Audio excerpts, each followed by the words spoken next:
নন মুসলিম কেউ অনেক সময় আমাদেরকে অনেক খাবার দেয়, গিফট দেয়, হতে পারে না এরকম? এই যে মালয়েশিয়াতে তো কি হয়, দিওয়ালি হয় না, এখানে দীপাবলি বলে, ইন্টারন্যাশনালি তো এটা হচ্ছে দিওয়ালি।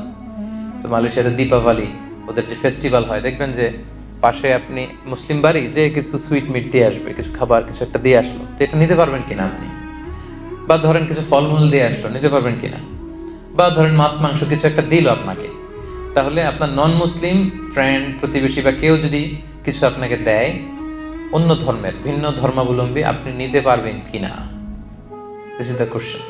এটা মনে হয় খুবই রেলেভেন্ট, কি বলেন?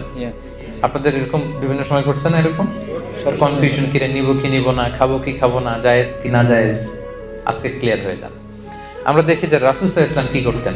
আল্লাহ রাসূল সাল্লাল্লাহু আলাইহি ওয়াসাল্লাম উনি ওনার জীবদ্দশায় অমুসলিমদের কাছ থেকে কিছু নিয়েছেন কিনা উপহার বা গিফট হিসেবে, এটা দেখলেই তো আমাদের কাছে ক্লিয়ার হয়, কি বলেন? জি। আচ্ছা।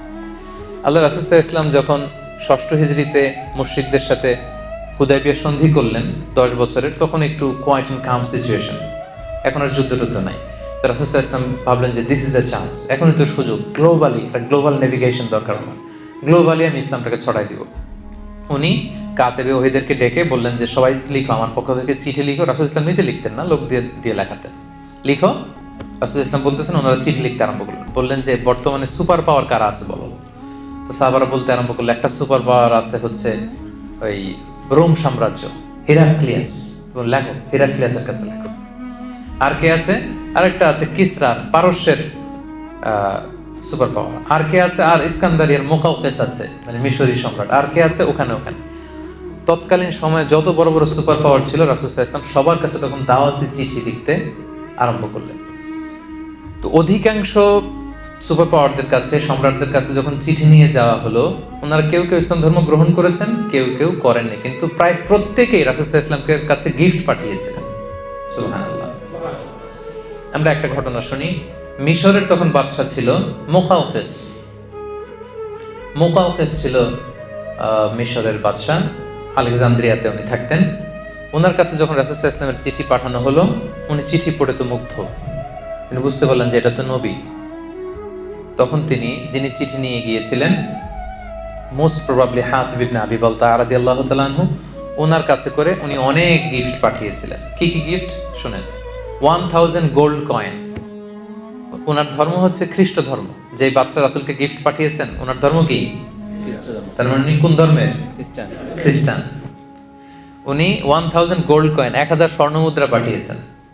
2 বিউটিফুল ক্রিশ্চিয়ান স্লেভস, দুইজন খ্রিস্টান সুন্দরী নারী পাঠিয়েছিলেন, দাসী। তখনকার এই প্রচলনটা ছিল। একজনের নাম হচ্ছে মারিয়া বিনতে শামউন আল কিবতি, আরেকজনের নাম হচ্ছে সিরিন। তো মারিয়াকে তিনি স্ত্রী হিসেবে রেখেছিলেন, আর সিরিনকে তিনি আরেক সাহাবীর জন্য দিয়েছিলেন, হাসান বিন সাবিত রাদিয়াল্লাহু তাআলা আনহু, রাসূল সাল্লাল্লাহু আলাইহি ওয়াসাল্লামের সভাকবি। এখানেই শেষ না, একজন পুরুষ কর্মচারী পাঠিয়েছিলেন 20 pieces of fine garments, 20 piece থান কাপড়। 20 পিস কি? যাতে রাসূল সাল্লাল্লাহু আলাইহি ওয়াসাল্লাম জামা বানাতে পারেন, থান কাপড় পাঠিয়েছেন। এরপর একটা গাধা পাঠিয়েছেন, একটা খচ্চর পাঠিয়েছেন। আল্লাহ রাসূল সাল্লাল্লাহু আলাইহি ওয়াসাল্লাম এই মুকাউকেসের পাঠানো সবগুলো গিফট তিনি গ্রহণ করেছিলেন। সুবহানাল্লাহ, সব গ্রহণ করেছেন। ধর্ম কি ছিল? খ্রিস্টান। কথা বলে না, খ্রিস্ট ধর্ম। আজকে মিজানুর রহমান আজহারি যদি নাই, আজকে ধরেন যে এখানকার খ্রিস্টান কোন ফেইথ লিডার, ধরেন চার্চের পোপ শুনলো যে বাংলাদেশে একজন দায়ী, তো তাকে আমি দুইটা, রাসূল সাল্লাল্লাহু আলাইহি ওয়াসাল্লাম 20 পিস পাঠাইছে, ধরেন আমার জন্য 2 পিস থান কাপড় পাঠাইলো যে দিয়ে আসো তাকে। তারপরের দিন পত্র পত্রিকায় চলে আসবে এটা অবশেষে, না? আচ্ছা, তো তখন আসবে যদি খ্রিস্টান পাদ্রীর কাছ থেকে সে এগুলো নিছে, নাউযুবিল্লাহ মিন যালিক, আস্তাগফিরুল্লাহ। কত খারাপ, এত ভালো মনে করতাম ওনাকে, শেষমেশ খ্রিস্টানদের থেকে উনি জিনিসপত্র নেওয়া শুরু করলো। কিন্তু প্রফেট সাল্লাল্লাহু আলাইহি ওয়াসাল্লাম যে আসলে কি সুন্নাহ আমাদের জন্য রেখে গিয়েছেন, উনি আসলে কি করে গিয়েছেন, সেখান থেকে আমাদের শিক্ষাটা কি, ওইটাই আমাদের জানা নেই। মুকাউকেস সে খ্রিস্ট ধর্মের সম্রাট ছিল, খ্রিস্টান, তার পাঠানো গিফট রাসূল সাল্লাল্লাহু আলাইহি ওয়াসাল্লাম নিয়েছেন। শুধু নিজেই নেন নাই, এক সাহাবীর সাথে শেয়ারও করেছেন। আর বেশিরভাগ জিনিস রাসূল সাল্লাল্লাহু আলাইহি ওয়াসাল্লাম বিভিন্ন সময় দিয়ে দিতেন মানুষকে, এগুলো রিসিভ করেছেন, আর কিছু হয়তো রেখেছেন, বেশিরভাগই দিয়ে দিয়েছেন। তার মানে অন্য ধর্মের কেউ যদি আপনাকে কোনো গিফট করে, আপনি নিতে পারবেন। এটা ক্লিয়ার হয়েছেন? আরো ক্লিয়ার করব আমি সামনে। আলী রাদিয়াল্লাহু তাআলা আনহু উনি বর্ণনা করেন, মুসনাদে আহমদ ইবনে হাম্বলে হাদিসে এসেছে, উনি বলেন যে আহদা কিসরা লিরাসূলিল্লাহ সাল্লাল্লাহু আলাইহি ওয়াসাল্লাম ফাকাবিলা মিনহু ওয়া আহদা লাহু কাইসার ফাকাবিলা ওয়া আহদাত লাহুল মুলুকু ফাকাবিলা মিনহা। মানে রাসূল সাল্লাল্লাহু আলাইহি ওয়াসাল্লামকে কিসরা, কাইসার এবং যত যত রাজা বাদশারা যত গিফট রাসূলকে দিয়েছিলেন সবগুলো গিফট রাসূল সাল্লাল্লাহু আলাইহি ওয়াসাল্লাম গ্রহণ করেছিলেন। সুবহানাল্লাহ। এতগুলো খ্রিস্টানের কথা, তার মানে বাকিদের যদি হিসাব করেন দেখা যাবে যে কেউ ছিল ইহুদি, তারপর কিসরার সাথে ছিল অগ্নি উপাসক। কিসরার প্রধান সে কি ছিল? অগ্নি উপাসক। তাদের দেয়া জিনিসও কিন্তু রাসূল সাল্লাল্লাহু আলাইহি ওয়াসাল্লাম নিয়েছেন। এরপর আলী রাদিয়াল্লাহু তাআলা আনহু নিজে যখন খলিফা ছিলেন, অগ্নি উপাসকদের একটা আপনার ফেস্টিভ্যাল হয়, নাইরুজ বলে ওরা। কি বলে? নাইরুজ, যেটাকে বাংলায় বলে নওরোজ, মানে নববর্ষ। নববর্ষের ওদের একটা ফেস্টিভ্যাল হয়, তখন আলী রাদিয়াল্লাহু তাআলা আনহুকেও তারা গিফট দিত। আলী রাদিয়াল্লাহু তাআলা আনহু সেই গিফট গ্রহণ করতেন। এবার আমরা মুসান্নাফে ইবনে আবি শাইবার একটা হাদিস শুনবো। আয়েশা রাদিয়াল্লাহু তাআলা আনহার কাছে এক নারী এসে বললেন, আম্মাজান, অগ্নি উপাসকরা তাদের নওরোজের প্রোগ্রামের সময় আমাদেরকে ভুনা পাখি উপহার হিসেবে পাঠায়। কি পাঠায়?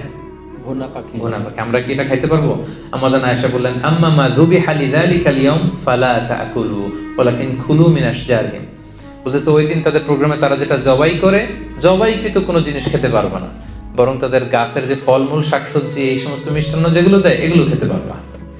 তাহলে এখান থেকে আমরা বুঝতে পারলাম যে অন্য ধর্মের কেউ আপনাকে যদি মিষ্টি জাতীয়, চকলেট জাতীয় তাদের প্রোগ্রামে যা যা দেয় এগুলো আপনি খেতে পারবেন। আপনাকে যদি জামা কাপড় দেয়, নগদ কোনো গিফট করে, সেটা আপনি নিতে পারবেন, সবকিছু নিতে পারবেন, এক্সেপ্ট তারা জবাই করেছে এমন কোনো প্রাণী যদি তারা আপনাকে দেয়। লেটস সে হিন্দুদের কোনো প্রোগ্রামে দীপাবলিতে তারা যদি মুরগি জবাই করে, গরু জবাই করে, ওইটা দিলে আপনি খেতে পারবেন না। বৌদ্ধরা জবাই করেছে এরকম কোনো প্রাণী দিলে আপনি খেতে পারবেন না, কারণ কোনো প্রাণীকে হত্যা করার আগে, জবাই করার আগে কি বলতে হয়? আল্লাহর নাম নিতে হয়। ওরা এটা নেয় না, এজন্য আমরা খেতে পারি না। তবে আহলে কিতাবদের কথা ভিন্ন। প্রকৃত আহলে কিতাব যারা in the name of god বলে, যারা বিসমিল্লাহ বলে জবাই করে, এরকম প্রকৃত আহলে কিতাবদের জবাই করে আপনি খেতে পারবেন। কিন্তু অন্য কোনো ধর্মের জবাই করা কোনো জিনিস আপনাকে দেয়া হলে আপনি খেতে পারবেন না। তো এমন তো না যে তারা শুধু আপনাকে ওই গোশতটাই দিবে, তারা হয়তো মাছ দিতে পারে, ডিম দিতে পারে, শাক দিতে পারে, ফলমূল সবই খেতে পারতেছে, শুধু ওই আইটেমটা আপনি খেতে পারবেন না।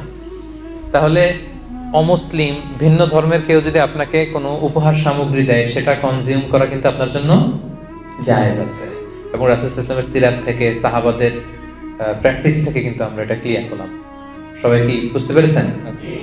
একেবারে ক্লিয়ার।